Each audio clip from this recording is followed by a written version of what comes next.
À son arrivée sur la scène du concert de charité Vax Live, le concert pour réunir le monde, dimanche 2 mai à Los Angeles, le prince Harry a eu droit à une standing ovation. Le mari de Meghan Markle s'est rendu seul au SoFi Stadium car la duchesse de Sussex, qui est actuellement enceinte d'une petite fille, a annulé sa venue à la dernière minute.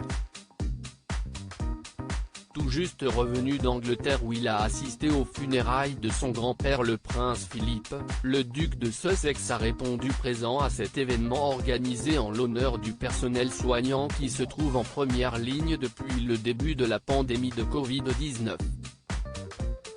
Dans son discours, le prince Harry a appelé les dirigeants du monde entier à s'engager et à fournir des vaccins à tous les habitants de la planète.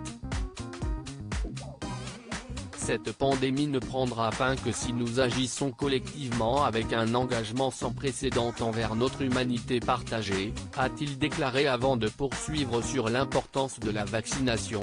Le vaccin doit être distribué partout et pour tous. Nous ne pourrons pas nous reposer ou nous remettre véritablement tant qu'il n'y aura pas de distribution équitable aux 4 coins du monde. Ban Ki-moon a lancé une standing ovation. Meghan Markle a elle aussi l'habitude des prises de parole engagées et cela, bien avant que le prince Harry lui passe la bague au doigt. En 2015, alors qu'elle avait été nommée ambassadrice à l'ONU Femmes, l'actrice avait prononcé un discours très fort sur l'égalité des sexes et l'émancipation des femmes à l'occasion de la Journée internationale de la femme. On dit que les filles avec des rêves deviennent des femmes avec une vision. Puissions-nous nous donner les moyens de réaliser une telle vision, car il ne suffit pas de parler simplement d'égalité, il faut y croire. Et il ne suffit pas d'y croire, il faut y travailler.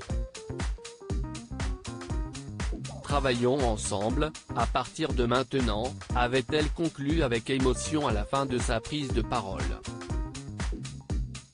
Dans un entretien pour le magazine Elle l'année suivante, Meghan Markle avait quelque peu enjolivé la réalité à propos de cette fin de discours.